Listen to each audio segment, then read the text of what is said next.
Today on Whispered Narratives, we are going to start our first audiobook reading with the Jacobean and Elizabethan play Eastward Ho by John Marston Ben Johnson and George Chapman. It was first performed at Blackfriars Theatre by the boy actors known as Queen's Revels. It was first published in 1607. By writing this play, the three writers made King James I furious because it was basically a satire, citizen satire, and a comedy. It badly criticized the follies and foibles of manners of French society. Prologues, not out of envy, for there is no effect, where there is no cause, nor out of imitation, for we have evermore been imitated, nor out of our contention to do better than that which is opposed to ours in title, for that was good and better cannot be, and for the title, for the title, if it seem affected, and for we we might as well have called it God will, God you good even. Only the eastward, westwards still exceeds, honor the sun's fair rising, not his setting, nor is our title utterly enforced, as by the points we touch at you shall see. Bear with our willing pains, if dull or witty, we only dedicate it to the city. Act 1, Scene 1. Goldsmith's Raw. Enter Master Touchstone and Quicksilver at several doors. Quicksilver with his hat, palms, short sword, and a dagger, and a racket thrusted up under his cloak. At the middle door, enter Golding, discovering a goldsmith's shop and walking short turns before it. Touchstone, and whither with you now? What loose actions are you bound for? Come, what comrades are you to meet with them? Where's the supper? Where's the rendezvous? Quicksilver. Indeed, and in very good sober truth, sir. Touchstone. Indeed, and in very good sober truth, sir. Behind my back, you will swear faster than a French footboy, and talk more boldly than a common midwife. And now, indeed, in a very good sober truth, sir. But if a privy search should be made, with what furniture are you rigged now? Sirrah, I tell thee I am the master touchstone goldsmith, and thou my apprentice Francis Quicksilver, and I will see whither you are running. Work upon that now. Quicksilver. Why, sir, I hope a man may use his recreation with his master's profit. Touchstone. Prentices' recreation are seldom with their master's profit. Work upon the work upon that now. You shall give up your cloak, though you be no alderman. Heyday, ruffians hall, sword palms, here's a racket indeed. Touchstone uncloaks Quicksilver. Quicksilver, work upon that now. Touchstone, though shameless valet. Don't though just at they, lawful master, contrary to they indentures. Quicksilver, wise blood, sir. My mother, a gentlewoman, and my father, a justice of peace and of quorum. And though I am a younger brother and apprentice, yet I hope I am my father's son, and by God's lead, 'tis for your worship and for your commodity that I keep company. I am entertained among gallants true. They call me cousin Frank, right? I lend them monies, good they spend it well, but when they are spent, must not they strive to get more? Must not their land fly? And to whom shall not your worship he, the refusal? Well, I'm a good member of city if I were well considered. How would merchants thrive if gentlemen would not be unthrifts? How could gentlemen be unthrifts if their humors were not fed? How should their humors be fed but by white meat and cunning sec- second secondings? Well, the city might consider us. I am going to an ordinary now. The gallants fall to play. I carry light gold with me, and gallants call cousin Frank. Some gold for silver I change, gain by it. The gallants lose the gold and then call cousin Frank, lend me some silver. Why? Touchstone. Why? I cannot tell. 7 score pound art, though out in the cash. But look to it, I will not be gallanted out of my moneys.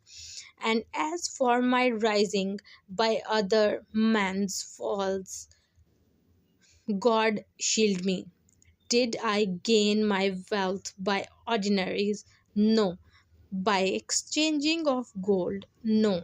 By keeping the gallants company? No. I hired me a little shop, fought low, took small gain, keep no debt book, gran- garnish, garnished my shop for want of plate with good, wholesome, thrifty sentences. As touchstone keep they shop, and they stop will keep thee. Light gallants makes heavy purchases. 'Tis good to be merry and wise. And when I was wived, having something to stick to, I had the horn of short shortyship even before my eyes. You all know the device of the horn, where the young fellow slips in at butt end and comes squeezed out at buckle. And I grow up and I praise Providence. I bear my brows now as high as the best of my neighbors. But though, well, look to the accounts. Your father's bond lies for you. 7 score pound is yet in the rear. Quicksilver, why is late, sir? I have as good as proper gallant's words for it as any are in London. Gentlemen of good phrase, perfect language, passingly behaved, gallants that wear socks and clean linen, and call me kind cousin Frank, good cousin Frank, for they know my father, and by God's lead, Shall I not trust them? Not trust. Enter a page as inquiring for Touchstone's shop. Gertrude, what do ye what do you lack, sir? What isn't you'll buy, sir? Touchstone, ay, marry, sir. There's a youth of another piece. There's the fellow prentice, as good a gentleman born as thou art, nay, and better meaned. But does he pump it or racket it? Well, if he thrive not, if he outlast not 100 such cracking bavins as thou art, God and man neglect industry. Gertrude, it is his shop, and here my master walks to the page. Touchstone, with me, boy. Patronel, my master, Sir Patronel Flash recommends his love to you and will instantly visit you, Touchstone, to make up the match with my eldest daughter, my wife's darling, whom she longs to call Madam. He shall find me unwillingly ready, boy. Exit page. There's another affiliation too, as I have two apprentices, the one of a boundless prodigality, the other of a most hopeful industry. So have I only two daughters, the eldest of a proud ambition and nice want wantonness, the humility and calm comely soberness. The one must be ladyfied, forsooth, and be attired just to the court cut and long tail. So far is she ill natured of my preferment preferment and furniture that she throws all the contempt and despite hatred itself can cast upon it. Well, a piece of land she has that was her grandmother's gift. Let her and her Sir Patronel flash out that. But as for my substance, she that scorns me, and as I am a citizen and tradesman, shall never pamper her pride with my industry, shall never use me as men do foxes keep themselves warm in the skin, and throw the body that bear it to dunghill. I must go entertain this paternal golding my utmost cares for thee, and only trust in thee. Look to the shop. As for you, Master Quicksilver, think of husks, for the course is running directly to the prodigal, prodig, prodigal's hogs through. Hux, Sarah, work upon that. Exit Touchstone. Quicksilver. Mary Fu. Good man. Flat cap. Foot. Though I am a apprentice, I can give alms, and my father's a justice a peace by descent and blood. Gertrude. 5. How you swear. Quicksilver. Footman, I am a gentleman and may swear by my pedigree. God, God's my life, Sarah. Golding wilt be ruled by a fool. Turn gold, turn a good fellow. Turn swaggering, gallant, and let the Vulcan roar, and Erebus also.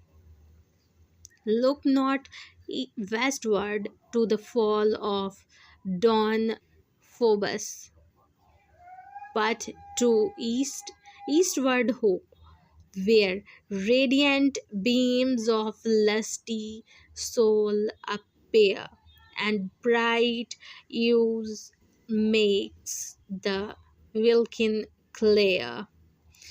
We are both gentlemen, and therefore should be no coxcombs. Let's be no longer fools to this flat cap touchstone. Eastward bully, this stain, belly, and canvas backed touchstone's life. Man, his father was a malt man, and his mother sold gingerbread in Christchurch. Gertrude, what would you have me to do? Quicksilver, why do nothing be like a gentleman? Be idle. The curse of man is labor. Whip the bum with test ones, and make ducks and darks with shilling. What eastward ho? Wilt thou cry? What isn't ye lack? Stand with a bare pate and a dropping nose under a wooden penthouse, and art a gentleman. Wilt thou bear thank tankards and mist bare arms? Be ruled, turn gallant eastward ho, ta lira ro. Who calls Geronimo speaks, here I am, God, so how like a sheep thou look'st, O my conscience, some coward begot thee, though golding of golding hall. Hey boy, Gertrude, go ye are a prodigal coxcomb, I a cowherd's son, because I turn not a drunken whore, haunting, haunting rack hell like thyself. Raquel offers to draw, and Golding trips up his heels and holds him. Gertrude, patient, soft terms, ye are a cowardly bragging boy. I'll hay you whipped. Quicksilver, whip that's good, I faith, untrust me.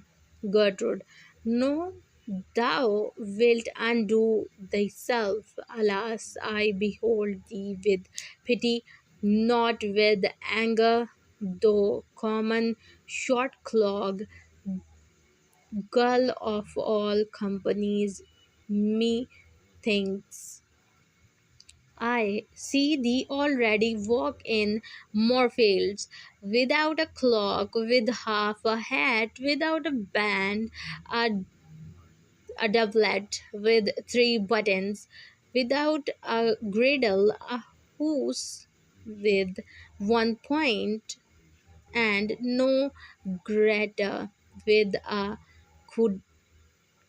Kugel under thine arm, borrowing and begging three pence. Quicksilver, nay, nay, life, take this and take all, as I am a gentleman born, I'll be drunk, grow violent, valiant, and beat thee. Exit. Gertrude, though most madly vain, whom nothing can recover but that which reclaims atheists and make great persons sometime religious calamity. As for my place and life, thus I have read whatever some vanir some vainer youths may turn disgrace. The gain of honest pain is never base. From trades, from arts, from valor, honor springs. These three are founds of gentry, ye of knights. Enter Gertrude, Mildred, Bat- Enter Gertrude, Mildred, Batterice, and Paul Davy. Uh, Taylor. Paul Davy with a fair gown, Scott, Scott, Scotch for Tingle, and French fall in his arms. Gertrude in a French head attire and citizen's gown. Mildred sewing, and Batterice leading a monkey after her. Gertrude, for the passion of patience, look if sub paternal approach, that sweet, that fine, that delicate, that for love's sake, tell me if he come, O sister Mill, though my father be a low Kate tradesman, yet I must be a lady, and I praise God my mother must call me madam. Does he come off with this gown for shame's sake off with this gown? Let not my knight take me in city cut in any hand. Treat packs on't does he come? Treat off thus whilst she sleeps I sorrow for her sake. Mildred, Lord, sister, with what an immodest impatience and disgraceful scorn do you put off your city tire, and I am sorry to think you imagine to right yourself in wronging that which hath made both you and us. Gertrude, I tell you I cannot endure it. I must be a lady. Do you wear your coif with a London licket, your stamel petticoat with two guards, the buffin gown with tuffy taffety cape, and the velvet lace? I must be a lady, and I will be a lady.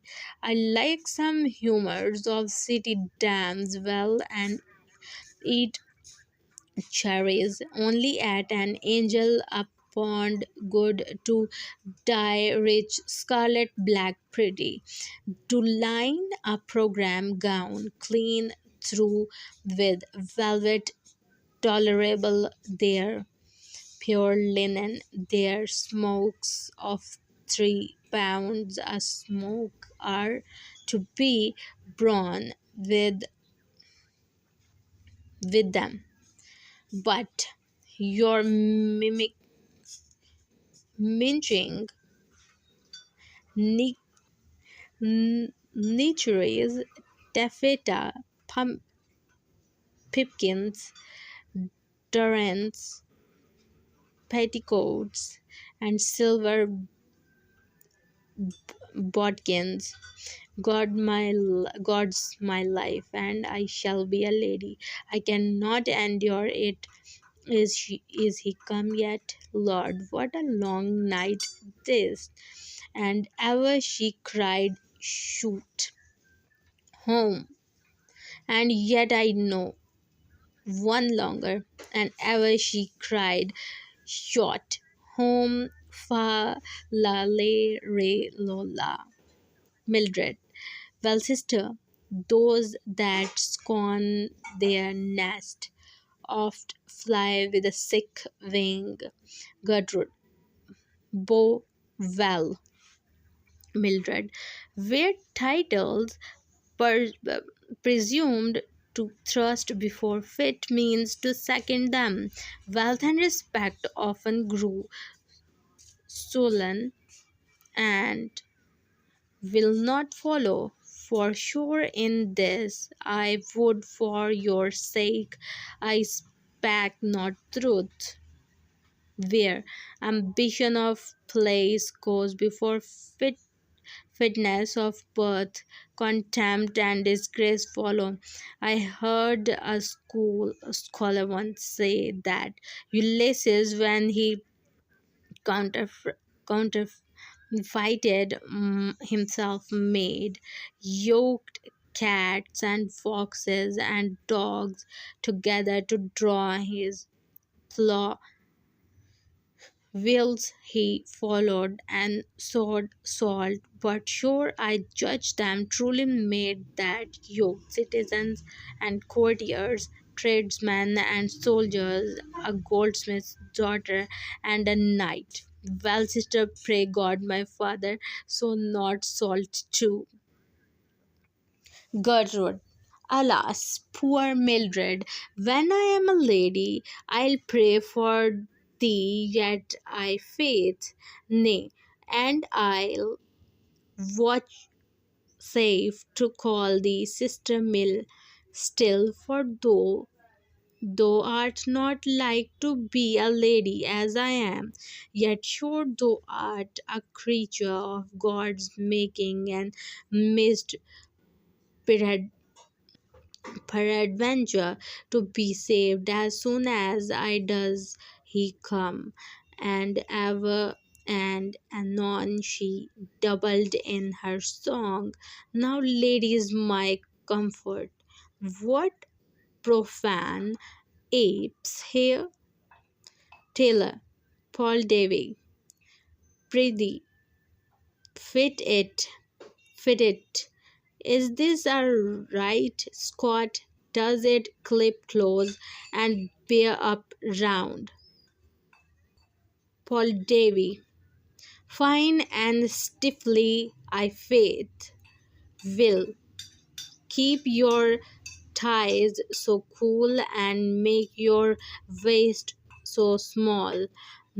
Here was a fault in your body, but I have supplied the defect with the effect of my steel instrument, which, though it have but one eye, can see to rectify the imperfection of the prop- proportion. Gertrude, most edifying. Taylor, I protest you tailors are most scantified members and made many crooked things go upright. How must I bear my hands? Light, light. Paul Davy. Oh, ay, now. Now you are in the lady fashion. You must do all things light. Tread light, light. I and also that's the coat amble. He stripped he trips about the stage. Gertrude. Has the court never a trot, Paul Davy? No, but a false gallop lady, Gertrude, and if she will not go to bed, cantat. The knights come forsooth. Enter Sir Patronal, Master Touchstone, and Mistress Touchstone. Gertrude, is my knight come? O the Lord, my band, sister, do my cheeks look well? Give me a little box o' the ear, that I may seem to blush. Now, so there, here he is. O my dearest delight, Lord, and how does my knight to fly with more modesty, Gertrude? Modesty? Why I am not, I am no citizen now. Modesty, I am not to be married. You are best to keep my modest. Now I am to be a lady. Sir Patronal, boldness is good fashion and court like. Gertrude, ay, in a court, lady, I hope it is as I shall be, and how chance you come no sooner night. Sir Patronal, Faith was so entertained in the progress with one Count Am- Am- Aprinonum, a Welsh knight. We had a match at Boulogne too with my Lord Wackham for 4 crowns. Gertrude, at Baboon, Jasu, you and I play at baboon in the country night. Sir Patronal, oh sweet lady, this is a strong play with the arm. Gertrude, with arm or leg or any other member. If it be a court, sport, and when shall be married, my knight, Sir Patronal, I come now to consummate it, and your father may call a poor knight son-in-law. Mrs. Touchstone, to Sir, ye are come. What is not mine to keep, I must not be sorry to forego. 100 like land her grandmother let her. 'Tis yours herself, as her mother's gift is yours. But if you expect aught from me, know my hand and my eyes open together. I do not give blindly. Work upon that now. Sir Patronal, sir, you mistrust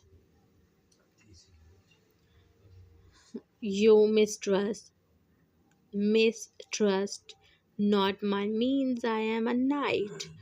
Touchstone, sir, what I know not you will give me leave to say I am ignorant of. Mrs. Touchstone, too. Yes, that he is a knight. I know where. Mrs. Touchstone, too. That you shall, lady daughter, and have a couch as well as two. Gertrude, yes, mother, but by your leave. Mother, I speak it not without my duty, but only in my husband's right. My couch horses must take the wall of your couch horses. Touchstone, come, the day grows low. 'Tis supper time. Use my house, the wedding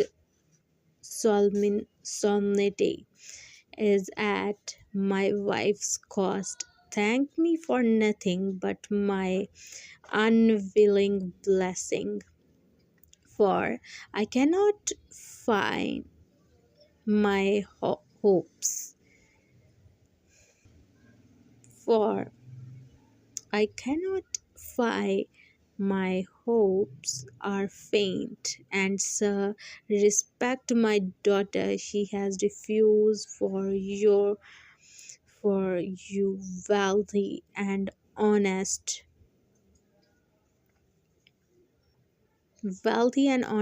matches, known good men, well moneyed, better traded, best reputed. Gertrude, body, body or truth. Citizens, sweet night, as soon as ever we are married, take me to the mercy out of this miserable city. Presently carry me out of the scent of Newcastle coal and the hearing of Bow Bell. I beseech thee, down with me for God's sake. Touchstone. Well, daughter, I have read that old wit sings. The greatest rivers flow from little springs. Though thou art full, scorn not they mean at first. He that most drunk may soonest be athirst. Work upon that now. All but Touchstone, Mildred, and Golding depart. No, no, you'd stand my hopes. Mildred, come hither, daughter. And how approve you your sister's fashion? How do you fancy her choice? What does thou think? Mildred, I hope as a sister well. Touchstone, nay, but how how does thou like her behavior and humor? Speak freely, Mildred. I am loath to speak ill, and yet I am sorry of this. I cannot speak well. Touchstone. Well, very good. As I would wish a modest answer. Golding, come hither. Hither, Golding. How does thou like the knight, Sir Flash? Does he not look big? How like is though the elephant? He says he has a castle in the country. Gertrude, pray heaven, the elephant carry not his castle on his back. Touchstone, for heaven, very well, but seriously, how does repute him? Gertrude, the best I can say of him is I know him not. Touchstone, ha, Golding, I command thee, I approve thee, and will make it appear my affection is strong to thee. My wife has her humor, and I will have mine.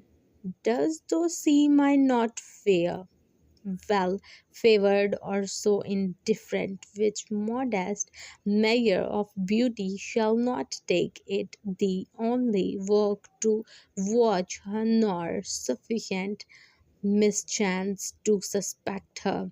Thou art towardly, she is modest, thou art provident, she is careful. She is now mine. Give me thy hand. She is now. Work upon that now. Gertrude, sir, as your son, I honor you, and as your servant, obey you too. Sayest thou so? Come here, Mildred. Do you see your fellow? He is gentleman, though my apprentice has